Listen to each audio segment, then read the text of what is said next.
जय हिंद साथियों, मिलते हैं अपनी इतिहास की एक अगली क्लास में। और पिछली क्लास में हम लोगों ने पढ़ा था क्या? तो पिछली क्लास में हम लोगों ने पढ़ा था पाषाण काल के बारे में। क्या पढ़ा था? पाषाण काल के बारे में पढ़ा था। थोड़ा एक बार रिवाइज कर लें साइड में 2 मिनट का, फिर आगे बढ़ते हैं हम लोग। ठीक है, तो हम लोगों ने इतिहास को बांटा था कितने कालखंडों में?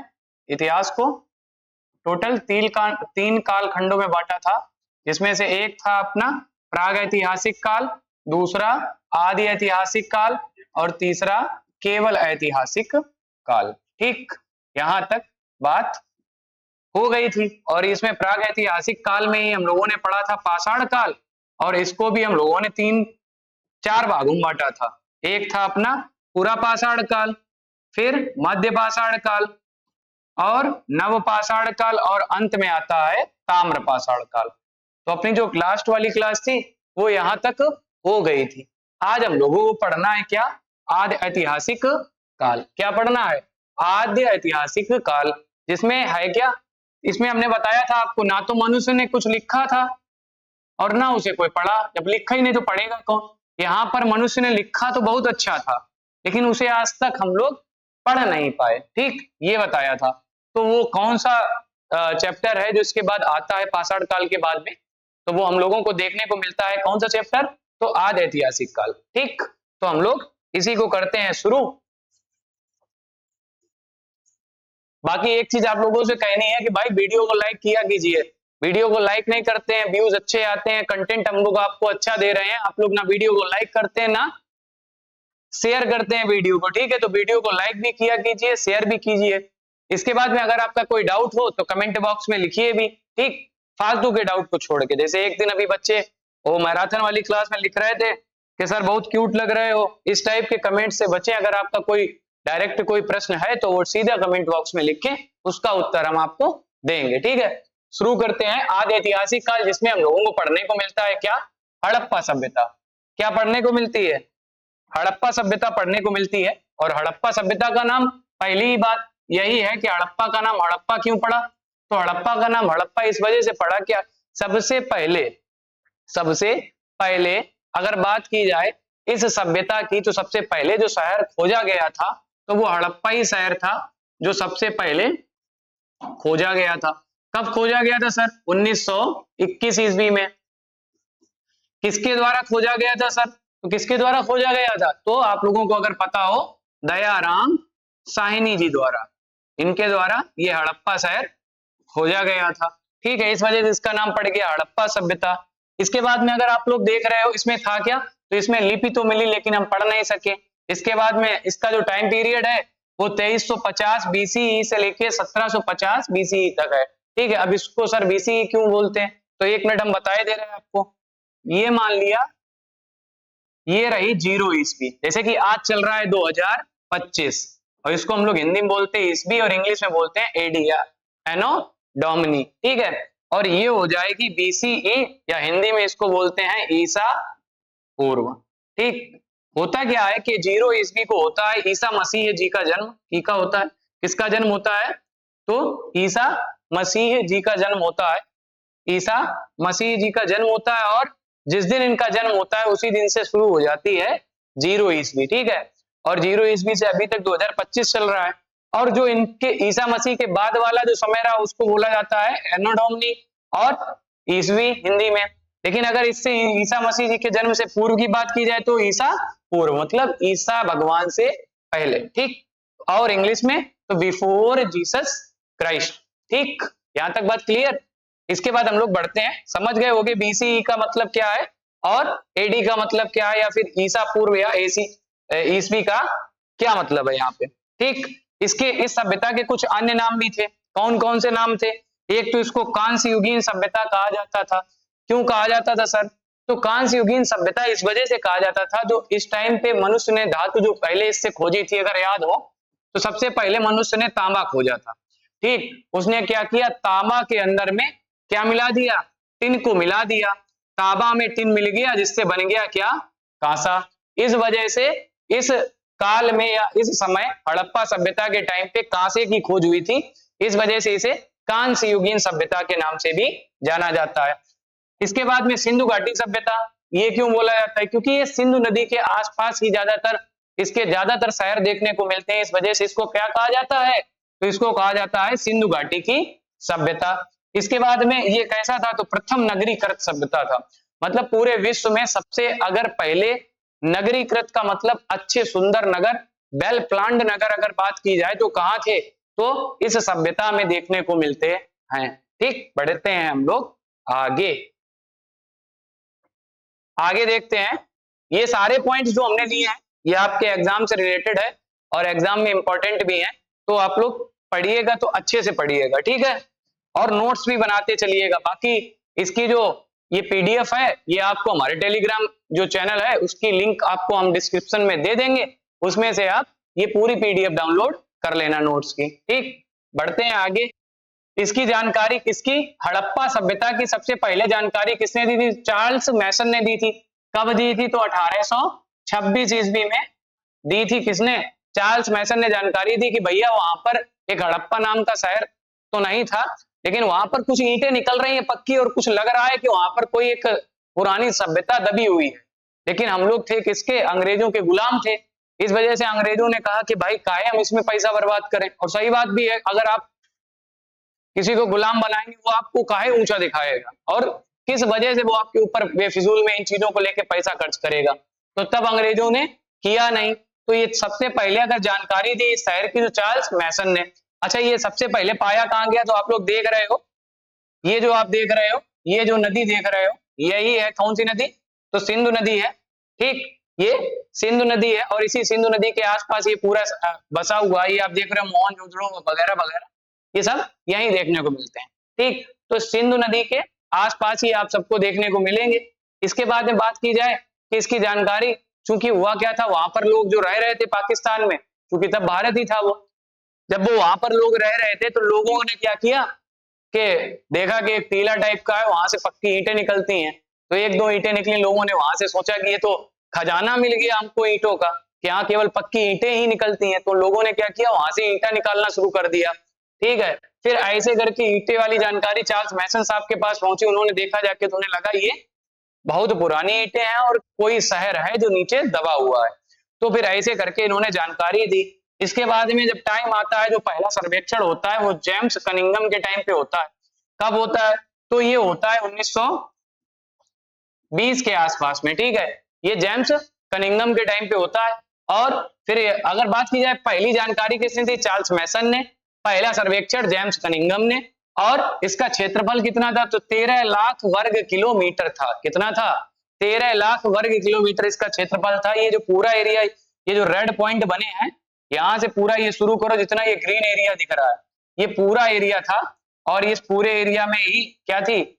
सिंधु सभ्यता। ठीक, इस पूरे एरिया में सिंधु सभ्यता थी। तो ये पूरा जो एरिया है ये 13 लाख वर्ग किलोमीटर का था। ठीक, इसका जो नामकरण रखा कि इसका नाम हड़प्पा सभ्यता होगा या सिंधु सभ्यता होगा, ये नाम रखा किसने रखा? तो जॉन मार्शल ने रखा। क्योंकि 1921 में जब खुदाई हुई थी किसकी? हड़प्पा शहर की। जो खोदा था किसने? दयाराम साहनी जी ने इस शहर की क्या की थी? खुदाई की थी, जगह को खोजा था। तो उस टाइम के जो पुरातात्विक विभाग, क्या? तो पुरातात्विक विभाग जो था उसके जो हेड थे, कौन?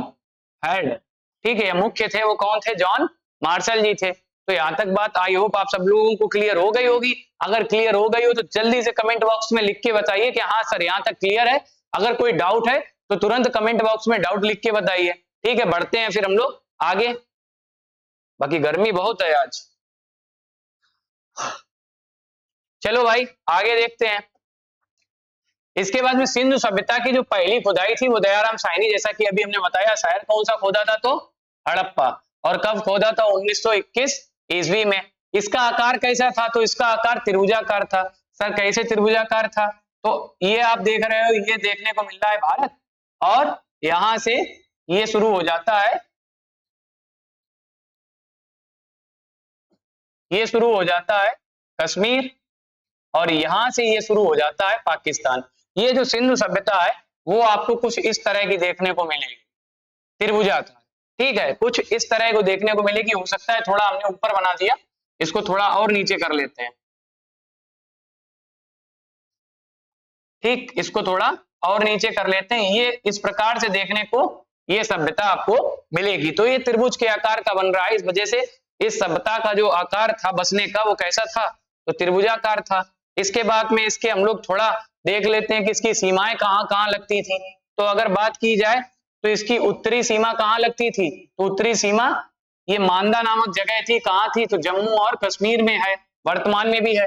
वहां पर चिनाब नदी के पास में, कहां पे, मांदा नामक जगह पर चिनाब नदी के पास में ये सब क्या, तो ये जगह उपस्थित थी। सिंधु नदी का सबसे, या सॉरी सिंधु नदी बोल रहे हैं, सिंधु नदी घाटी का सबसे उत्तरी अगर सीमा है तो कौन सी है, तो मांदा। इसकी ट्रिक भी बता देंगे हम, परेशान मत होइए।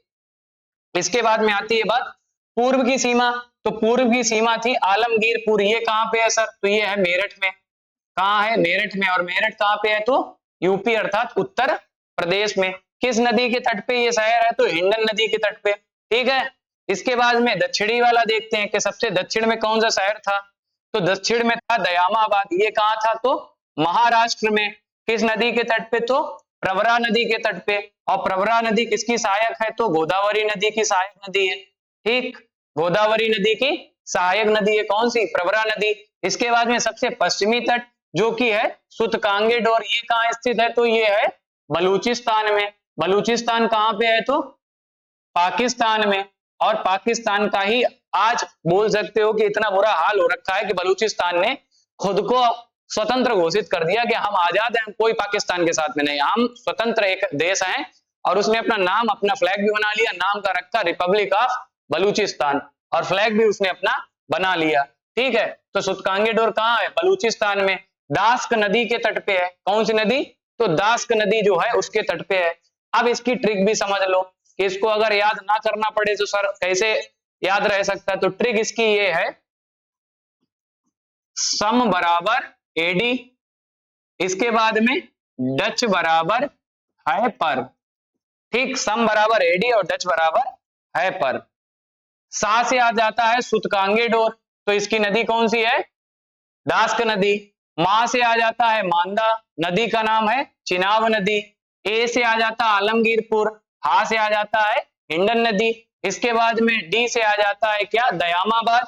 और नदी कौन सी है, पर से है प्रवरा नदी, ठीक है। ट्रिक भी हो गई, तो ये याद रखना ट्रिक, नोट भी कर लेना साथ में, क्योंकि ये ट्रिक जो चीज यहाँ लिख रहे हैं वो चीज लिख के तो वहां पर नहीं मिलेगी पीडीएफ में, तो ये नोट्स भी बनाते हुए चलो साथ में, ठीक है। चलो भाई बढ़ते हैं हम लोग आगे, आगे बढ़ते हैं। बाकी जो लोग नए आए हैं वीडियो में वो तुरंत वीडियो को लाइक करें और चैनल को सब्सक्राइब भी करें। इसके बाद में वीडियो को शेयर भी करते रहें, ठीक है, जिससे काफी लोगों के पास में ये वीडियो पहुंचे और जरूरतमंद के पास में ये वीडियो पहुंचने का मतलब है उसको इसका लाभ मिले, ठीक है। तो जल्दी जल्दी से पहले आप सभी लोग इस वीडियो को लाइक कर दें और क्या कर दें, तो वीडियो को शेयर भी कर दें। बढ़ते हैं हम लोग आगे, सिंधु सभ्यता के प्रमुख स्थल। अब ये इतना इंपॉर्टेंट है, यहां से क्वेश्चंस पूछे ही जाते हैं, ठीक है। तो जो सबसे पहले शहर खोजा गया था हड़प्पा शहर, कब खोजा गया था, तो 1921 ईस्वी में, ठीक। सबसे पहले यही शहर खोजा गया था। तो इसकी खुदाई की किसने थी, दयाराम साहनी जी ने, ठीक है। इनका पूरा नाम तो राय बहादुर दयाराम साहनी। इन्होंने क्या की थी, हड़प्पा शहर की खुदाई की थी। ये सब आप देख रहे हो, ये सब मिला है खुदाई में, ठीक है। इसके बाद में किस नदी के तट पे था ये हड़प्पा शहर, तो रावी नदी के तट पे स्थित था। इसके बाद में वर्तमान में ये किस, कहां पर है, तो ये हड़प्पा शहर वर्तमान में पाकिस्तान में। मैप में एक बार हमारा आपको बता देंगे ये कंप्लीट होने के बाद में, पाकिस्तान में है और पाकिस्तान के मोंटेगोमरी नामक जिले में हड़प्पा शहर स्थित है। अब सर यहाँ से वस्तुएं कौन कौन सी प्राप्त हुई, तो वो भी देख लेते हैं हम लोग, यहाँ से कौन कौन सी वस्तुएं प्राप्त हुई। तो सबसे पहले यहाँ पर प्राप्त हुआ कुम्हार का चाक, मतलब जो कुम्हार होते हैं जिसपे वो मटके और ये बर्तन वगैरह बनाते हैं मिट्टी के, जो उनका ये चक्का ऐसा होता, पहिया ऐसा, उसी को बोलते हैं कुम्हार का चाक। अन्नागार का मतलब हो गया यहाँ पर उन्होंने क्या किया था, अनाज को इकट्ठा कर रखा था, बड़े बड़े गोदाम बना रखे, तो वहां पर अनाज को इकट्ठा करते थे, उसको बोलते हैं क्या, तो अन्नागार, ठीक। श्रमिक आवास मतलब जो लेबर्स होती थी उनको रखने के लिए, उनके रहन सहन के लिए या रहने के लिए, सोने के लिए, उनको बोल सकते हो कि उनको रहने के लिए प्रॉपर तरीके से एक बिल्डिंग होती थी, उसमें श्रमिक रहते थे, तो इसी वजह से यहाँ पर श्रमिक आवास भी पाया गया। मातृदेवी की मूर्ति पाई गई, किसकी? मातृदेवी, इन्हीं को बोलते हैं क्या? उर्वरता की देवी, ठीक है, उर्वरता की देवी। तो मातृदेवी की मूर्ति पाई गई। इसके बाद में लकड़ी की ओखली पाई गई। ओखली मतलब जिसमें क्या होता है, धान वान कूटा जाता है, मसाले वसाले कूटे जाते हैं ना, वही होता है ना, तो वो पाई गई। इसके बाद में लकड़ी का ताबूत भी पाया गया। क्या पाया गया? लकड़ी का ताबूत। कब्रिस्तान मिला यहाँ पर, क्या मिला? कब्रिस्तान मिला, लोगों को दफनाने की प्रक्रिया यहाँ पर थी। इसके बाद में हाथी का कपाल, मतलब हाथी से यहाँ के सिंधु घाटी के लोग परिचित थे और उन्हें क्या मिला? तो हाथी का कपाल भी यहाँ देखने को मिलता है। इसके बाद में सबसे इंपॉर्टेंट चीज जो है वो स्वास्तिक का चिन्ह। स्वास्तिक का चिन्ह आप लोगों ने देखा होगा, कुछ इस प्रकार का होता है और ये यहाँ पर ही देखने को मिला। कहां पे? सबसे पहले हड़प्पा सभ्यता में, ठीक है। स्वास्तिक का चिन्ह हड़प्पा सभ्यता में सबसे पहले देखने को मिलता है। ये सारी वस्तुएं यहाँ पर मिली हैं, ठीक है। इसके बाद हम लोग बढ़ते हैं आगे। आगे बढ़ते अगला शहर है, वो शहर है मोहनजोदड़ो शहर, ठीक है। मोहनजोदड़ो या मोहनजोदारो, ठीक है। ये शहर हड़प्पा, ये बोल सकते हो सिंधु घाटी सभ्यता का सबसे बड़ा शहर। सिंधु घाटी सभ्यता का सबसे बड़ा शहर कौन सा है? तो यही था मोहनजोदड़ो शहर। गर्मी बहुत कायदे की हो रखी है, ठीक है। और ये कहाँ है? तो इसकी खुदाई पहले कब हुई? तो 1922 में, और रखाल दास बनर्जी द्वारा की गई। और है कहाँ? तो पाकिस्तान के लरकाना नामक जिले में स्थित है। सिंधु नदी के ये तट पे है। हड़प्पा कहाँ था? तो रावी नदी के तट पे, बाएं तट पे था। ये सिंधु नदी के दाएं तट पे स्थित है और सबसे बड़ा शहर है सिंधु घाटी सभ्यता का। इसका अर्थ क्या है मोहनजोदड़ो का? तो मृतकों का एक बहुत बड़ा टीला। क्या? मृतकों का एक बहुत बड़ा टीला, या मृतकों का टीला अर्थ है किसका? मोहनजोदड़ो शब्द का, ठीक है। बढ़ते हम लोग आगे, अगला शहर देखते हैं। पहले बाद में पहले देखते हैं हम लोग क्या, तो पहले देखेंगे मोहनजोदड़ो शहर से क्या वस्तुएं मिली। तो पुरोहित का आवास, ठीक, पुरोहित का आवास मिला। घर में कुएं मिले। कुएं देख रहे हो आप, ये रहा, ये क्या है? घर में कुएं बने थे सबके घर में, जिसमें पानी भरा जाता था। इसके बाद में विशाल स्नानागार। विशाल स्नानागार आप देख रहे हो, ये देखो स्विमिंग पूल टाइप का बना है, जो आजकल बड़ा ट्रेंड में चल रहा, ठीक है। यहाँ से सीढ़ियों से लोग नीचे उतरते थे, बढ़िया नहाते थे, साबुन आबुन लगा के बढ़िया, और उसके बाद में फिर तुरंत कपड़े वपड़े पहनने के लिए ये रूम बने थे आसपास, ये दिख रहे हैं, कपड़े वपड़े बदल के फिर आराम से चले जाते थे। कोई इनका बड़ा कोई फंक्शन होता था तो उसमें ये प्रोसेस जो होता था वो करते थे, ठीक है। तो विशाल स्नानागार मिला। सूती वस्त्र के कुछ टुकड़े मिले, ठीक। सबसे चौड़ी सड़कें यहीं पर थी, कहां पे? तो मोहनजोदाड़ो में। सभागार मिला। सभागार का मतलब जहां पर कोई सभा एकत्रित की जाती थी, लोगों को इकट्ठा करके कुछ बताया जाता था। इसके बाद में पशुपतिनाथ शिव जी की, भगवान की जो प्रतिमा है कुछ वैसी देखने को मिली, तो उसको पशुपतिनाथ जी का क्या बोल सकते हो? प्रतिमा बोली गई, ठीक। कांसे की नृत्यकी मिली। बहुत इंपॉर्टेंट, जितनी भी चीजें ये रेड कलर से लिखी हैं इसका मतलब ये किसी ना किसी एग्जाम में आई है और आपके लिए बहुत इंपॉर्टेंट है। तो कांसे की नृत्यकी मिली, ये देखो दिख रही है, ये नृत्यकी है कांसे की, ठीक है। अब उसमें डांस कहां से कर रही है? तो वो कमर पे हाथ लगाए और सिर पे नहीं लगाए, लगाना चाहिए था इसको, है। आजकल सीख लो आके, तमाम जो इंस्टाग्राम पे छप रही हैं वो यही करते हैं।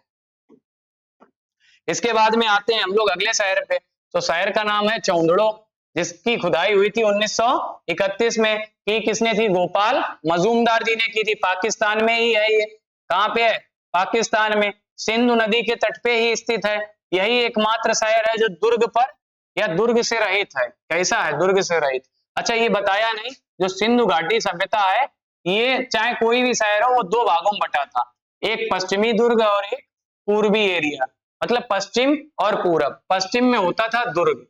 दुर्ग मतलब एक टीला होता था, उस टीले के ऊपर घर बने होते थे। अर्थात बताया जा सकता है कि वहां पर प्रशासन करने वाले लोग और या शासक लोग रहते थे। कौन रहते थे?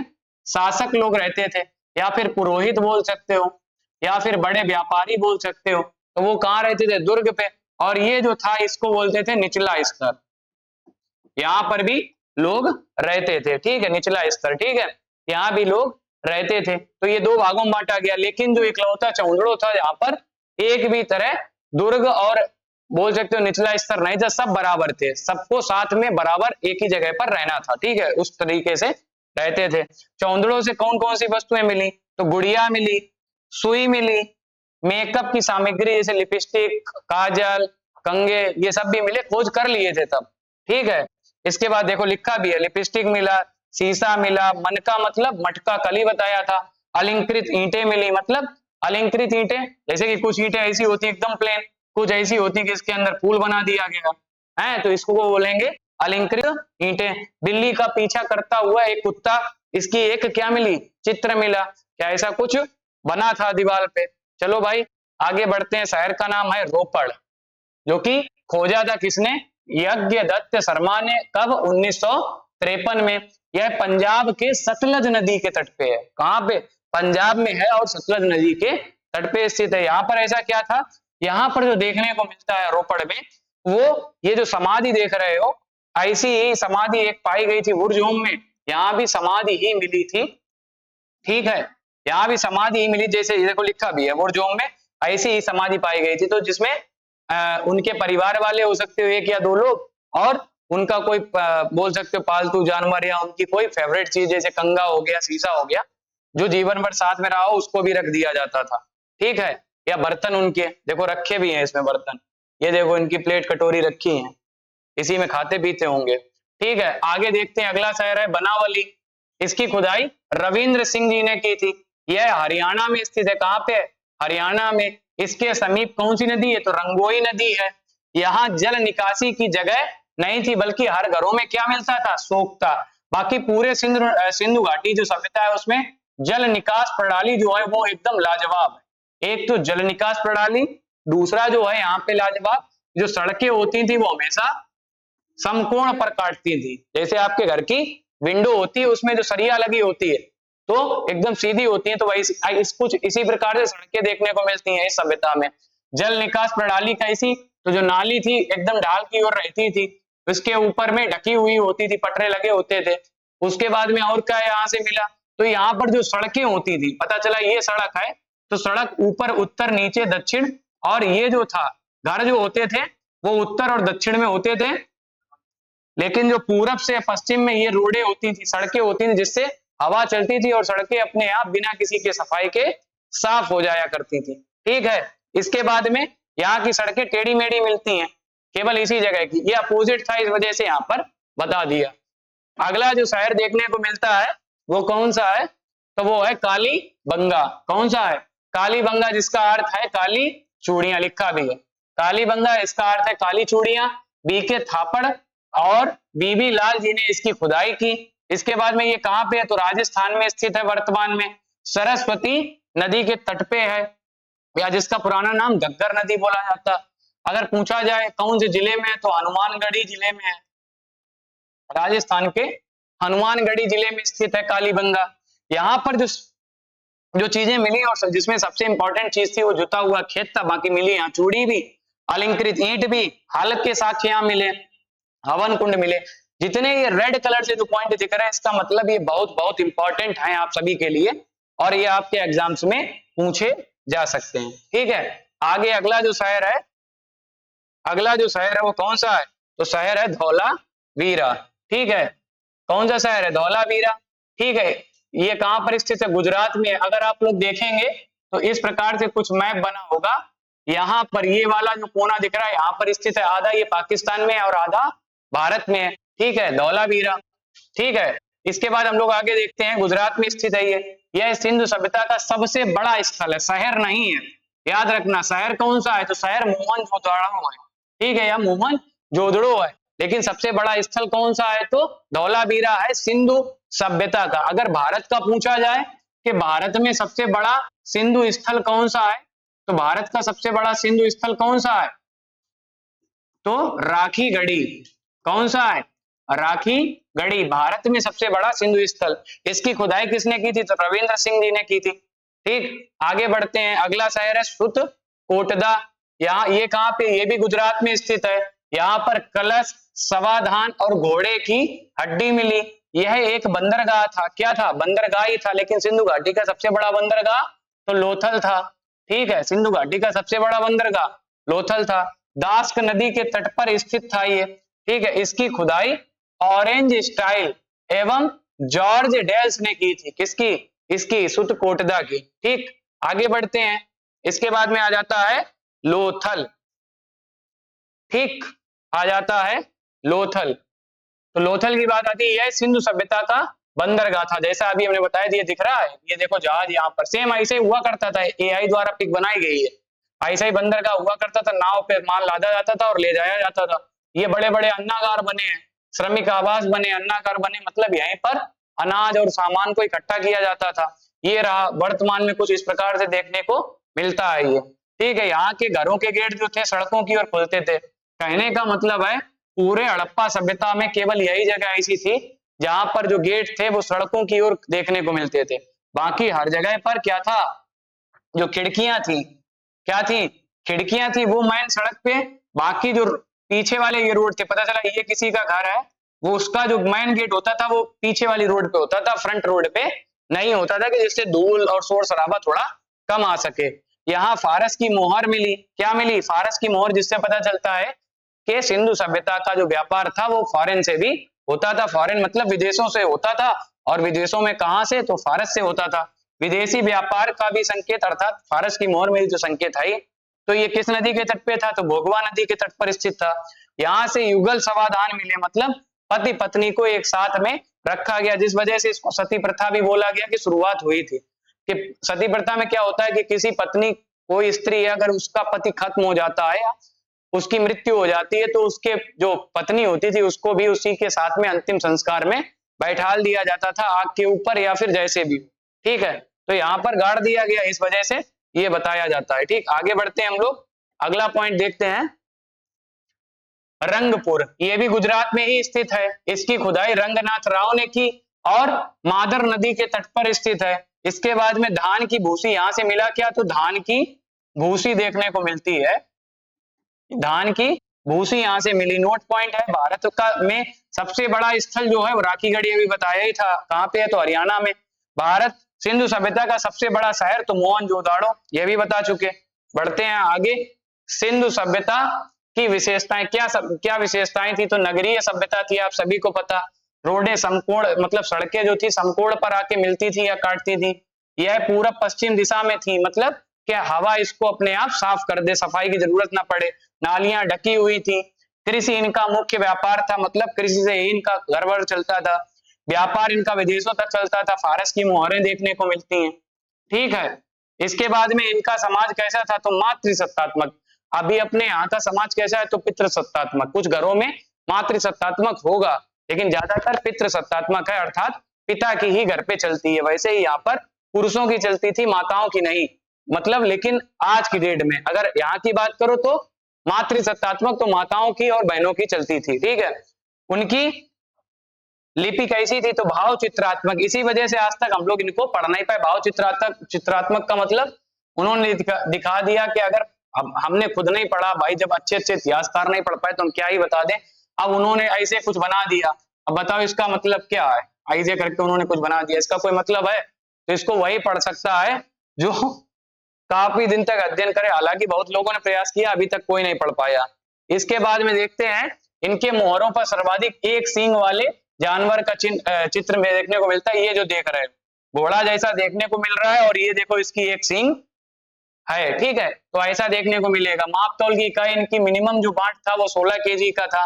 सिंधु सभ्यता के लोग युद्ध और तलवार से परिचित नहीं थे, वो ना युद्ध जानते थे ना तलवार जानते थे। सिंधु सभ्यता के विनाश का सबसे बड़ा कारण बाढ़ रहा, और बाढ़ को ही माना जाता है कि बाढ़ में ही मोहनजोदड़ो और ये ज्यादा शहर डूब गए। लेकिन सारे शहर तो नहीं डूबे, हुआ क्या, कुछ शहर डूब गए बाढ़ की वजह से, और कुछ में क्या हुआ, जो शासक थे वो ढीले पड़ गए, जनता ने आक्रोश कर दिया, और आक्रोश करके क्या किया, तो वहां पर जो प्रशासन था सब तहस नहस हो गया। जिस वजह से होता क्या है, तो प्रशासन तहस नहस हो जाता है और लोग अपने मनमर्जी से काम करने लगते हैं, तो जिससे वो पूरे शहर क्या हो जाते हैं, तबाह हो जाते हैं, ठीक है। और ये जो क्लास है अपनी आज की यहीं तक रहने वाली है, कंप्लीट पूरा चैप्टर आपका